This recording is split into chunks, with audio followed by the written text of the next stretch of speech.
الحمد لله الذي خلق السماوات والأرض وجعل الظلمات والنور ثم الذين كفروا بربهم يعدلون هو الذي خلقكم من طين ثم قضى أجله وأجل مسمى عنده ثم أنتم تمترون وهو الله في السماوات وفي الأرض يعلم سركم وجهركم ويعلم ما تكسبون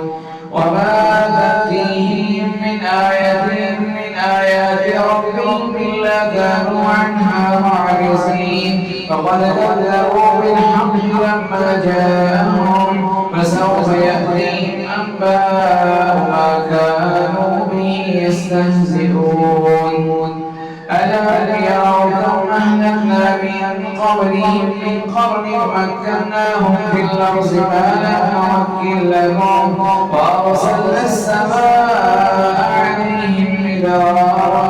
وجعلنا الأنهار تجري من تحتهم فأهلكناهم بذنوبهم وأنشأنا من بعدهم قرنا آخرين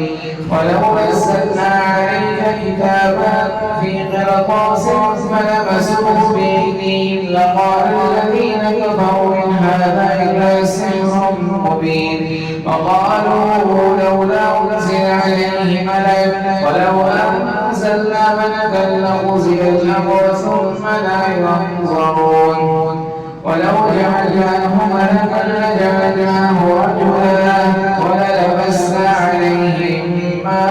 يلبسون ولقد استهزئ برسل من قبلك فحاق بالذين سخروا منهم ما كانوا به يستهزئون